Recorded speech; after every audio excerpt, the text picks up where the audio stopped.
Guys मेरे पास में है मैकबुक प्रो 16 इंच वाला डिवाइस एंड इसके अंदर जो इशू है स्पीकर का इशू है। इसका जो लेफ़्ट साइड का स्पीकर्स है उससे क्रैकिंग साउंड्स की आवाज़ आती है। इसका जो टॉप केस है ऑलरेडी सर्विस सेंटर से कस्टमर ने रिप्लेस करवाया है, बट स्टिल ये डिवाइस जो है फिक्स नहीं हुआ। इस डिवाइस के अंदर आते हैं 6 स्पीकर्स। 6 स्पीकर्स में होते हैं 4 वूफर्स और 2 ट्विटर्स होते हैं। इसके अंदर लेफ़्ट साइड में जो है वो क्या ख़राब हुआ है, चलिए मैं आपको दिखाता हूँ स्टेप बाय स्टेप्स इस वीडियो के अंदर।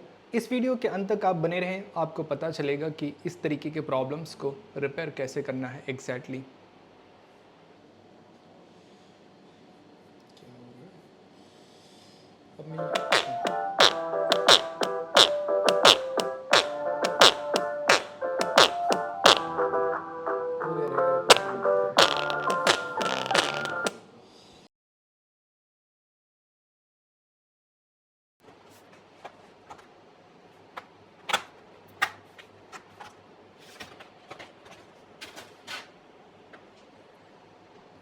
गाइज इसका जो लेफ़्ट वाला साइड है इस साइड से आ रहा है इसमें प्रॉब्लम्स। इसको जो है मैं आपको दिखाता हूँ माइक्रोस्कोप्स का फुटेज इसके अंदर एंड मैं इसे टेस्ट करके आपको दिखाऊंगा। मुझे लगेगा एक मल्टीमीटर्स या तो फिर मैं ओसिलोस्कोप्स यूज़ करूँगा।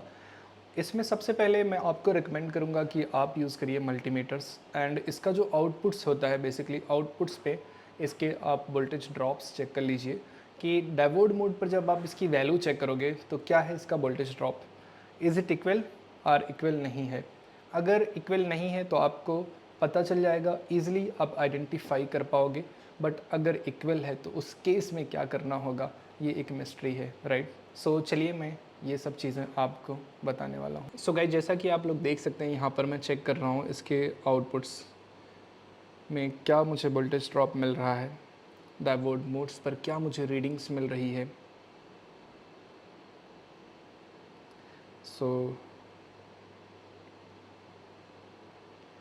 मैंने जो थर्ड वाला जो वूफर था मैंने उस पर जब चेक किया तो इसके अंदर जो वैल्यू आती है डायोड मोड पर उसका अलग दिखा रहा है, उसका वर्किंग वाले से अलग है। इसका मतलब ये है कि ये वाला जो चिप है ये चिप ख़राब हो गया है एंड मैं अब इसे कंपेयर कर रहा हूँ अदर साइड से। अदर साइड आप देख सकते हो कि जो वैल्यू आनी चाहिए वो सेम वैल्यू आ रही है, बट जो फॉल्टी वाला चिप है उस चिप पर अलग वैल्यू आ रही है। इसका मतलब क्या है, सिंपली हमें इसे रिप्लेस करना होगा, बस बाकी कुछ भी काम करने की ज़रूरत नहीं है इस लॉजिक बोर्ड के अंदर। चलिए हम लोग इसे अब रिप्लेस करेंगे। लॉजिक बोर्ड को मैं रिमूव करता हूँ टॉप केस से। इवन ऑल दो अगर मैं लॉजिक बोर्ड को टॉप केस से रिमूव नहीं करता हूँ तो भी मेरे पास में ऑप्शंस है चेंज करने का, मैं चेंज कर सकता हूँ। मुझे लगेगा heat sink tapes and that's it, मुझे उसके अलावा और कुछ लगने वाला नहीं है। खोलने की भी ज़रूरत नहीं पड़ेगी, बट मैं रिकमेंड करूँगा अगर आप फ्रेशर्स हो तो definitely I would recommend you कि आप खोलिए।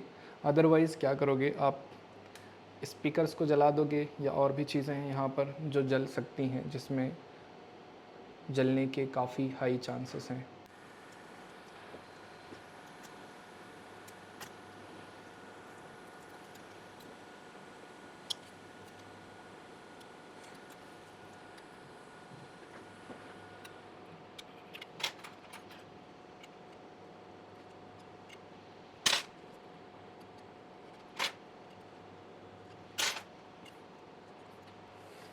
मैंने इसे मास्क कर दिया। अब मैं क्या करूँगा, मेरा जो टेम्परेचर है बहुत हाई टेम्परेचर मैंने रखा हुआ है 500 डिग्री। मैं इमीडिएटली इस आईसी को निकाल लूँगा, ठीक है। ठीक है, ये देखिए ये आईसी जो है ना ये निकल गई आईसी, ओके।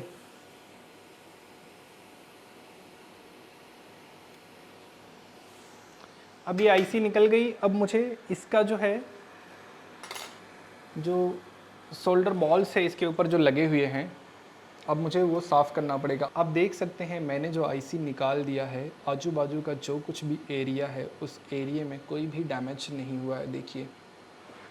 सो ये जो मेथड है, अगर ये मेथड आपको पता है तो देन ये काम आप कर सकते हैं अच्छे से ईज़िली। अदरवाइज़ आपको लॉजिक बोर्ड निकालना ही पड़ेगा और वो सेफ़ मेथड होगा आपके लिए।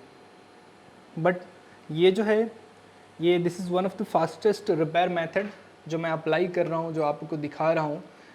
ये है, हमें लॉजिक बोर्ड खोलने की भी ज़रूरत नहीं पड़ती है।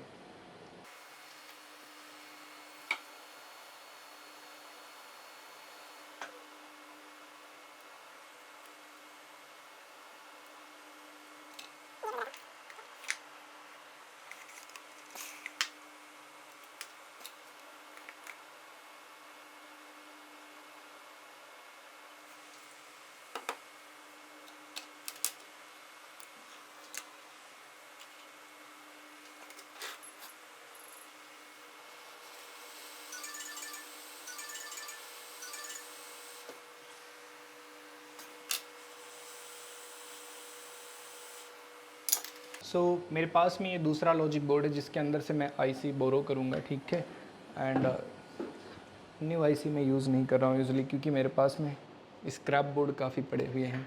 सो स्क्रैप बोर्ड रहने का ये फ़ायदा है।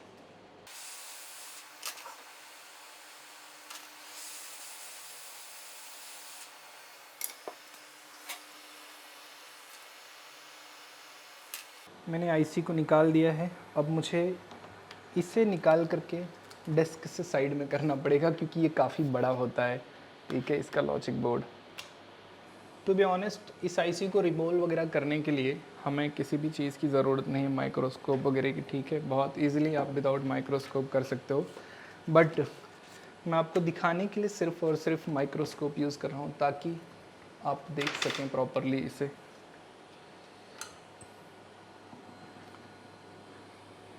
अगर आप एक बिगनर्स हैं, आपके पास में अगर टूल्स नहीं है, तो भी आपको वरी होने की ज़रूरत नहीं है। आप अगर लैपटॉप टेक्नीशियंस हैं तो भी आपको कोई दिक्कत नहीं होने वाला है। इस चीज़ को आप आसानी से ये वीडियो देख करके रिवॉल्व कर सकते हैं एंड इस चीज़ को रिपेयर भी आप कर सकते हो।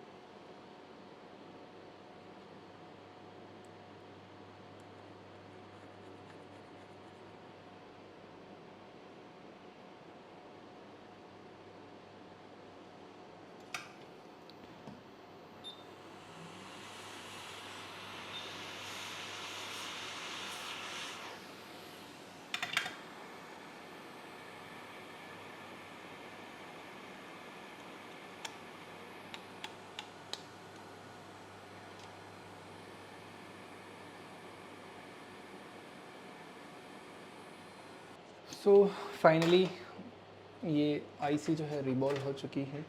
अब इसे लगा दिया जाएगा। एंड मैं माइक्रोस्कोप यूज़ करके लगा नहीं सकता हूँ, क्योंकि साइड्स में विंड्स जो है यहाँ वहाँ मूव होंगे। सो इसके लिए मुझे विदाउट माइक्रोस्कोप ही लगाना होगा इसे, क्योंकि मैंने कोई भी चीज़ निकाला नहीं है इसमें से।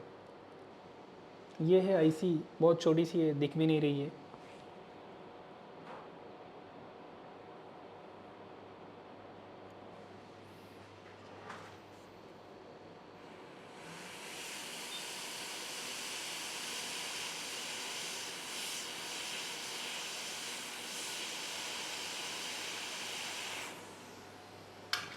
सो आईसी लग गई गाइस। एंड सभी चीज़ें सेफ़ है। आप कनेक्टर से ले करके सभी चीज़ें देख सकते हो। यहाँ पर मैं आपको माइक्रोस्कोप में दिखाता हूँ, आप इसके कनेक्टर्स को देखिए। देखिए कनेक्टर भी एकदम परफेक्ट है। एंड आजू बाजू का एरिया भी देखिए। देखिए कनेक्टर भी एकदम सेफ़ है, जला हुआ नहीं है। अदरवाइज़ अगर बिना टेप के आप ये करते थे तो ये जल करके पूरा ख़त्म हो गया रहता था, पता भी नहीं चलता था, ठीक है। एंड आजू बाजू का ये जो एरिया है, ये देखिए, ये भी बिल्कुल सेफ़ है। जब आप देख सकते हैं कि कनेक्टर नहीं जला तो आजू बाजू का एरिया कैसे जलेगा। इसका रीज़न क्या था कि ये जो टेप हमने लगाया था, ये टेप जो है बाकी की चीज़ों को ख़राब नहीं होने दे रहा था। सो अब हम कनेक्ट करेंगे, कनेक्ट करके प्ले करके देखेंगे, ठीक है।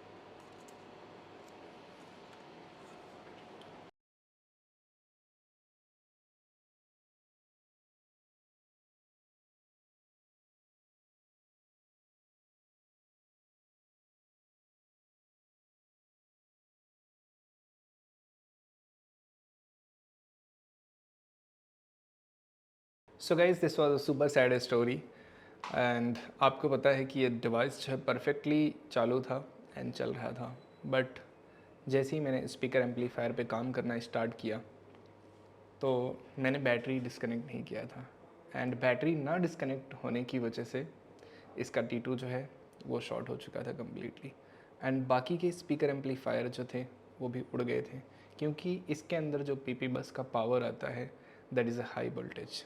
सो जब मैं निकाला एंड निकालने के बाद में जब इसके लिड को क्लीन कर रहा था उस समय, just because of one single mistakes everything was destroyed. And उसके बाद में देखिए ये सेम बोर्ड है एंड इसमें जो है मैंने इसी बोर्ड्स को रिपेयर किया, इसका T2 रिप्लेस किया एंड बाकी की चीज़ें रिप्लेस की सब, एंड ये परफेक्टली फिक्स हो गया है। एंड मैं अब प्ले करके दिखाता हूँ। T2 रिप्लेस करने के बाद में हमें ऑपरेटिंग सिस्टम्स करना होता है, so that was a quite big work, but एक छोटी सी मिस्टेक्स कितना बड़ा प्रॉब्लम क्रिएट कर सकती है। नाउ यू कैन अंडरस्टैंड कि जो कंटेंट्स हम आपके लिए नाउ यू कैन अंडरस्टैंड जो कंटेंट हम आपके लिए प्रिपेयर करते हैं दैट इज़ नॉट ईजी, ये काफ़ी डिफ़िकल्ट होता है। So guys don't forget to like, share and subscribe to the channels, and specially अगर कोई भी क्वेरी आपकी है तो आप हमें कमेंट सेक्शन में ज़रूर बताइए, डेफिनेटली हम आपकी वहाँ हेल्प करेंगे। And let me play the sounds. Wow, oh my God, इतना massive explosion आप inside the logic board. क्या देख ये सकते repair हैं हो सकता है रफीक सर? इसकी कोई वॉइस। बात नहीं है, हो जाएगा। मैंने इस सो logic परफेक्टली board को ये जो डिवाइस है exactly ये fix कैसे किया है, चलिए मैं step by steps आपको सो परफेक्टली ये जो डिवाइस है ये हो चुका है repair. Thank you so much once again.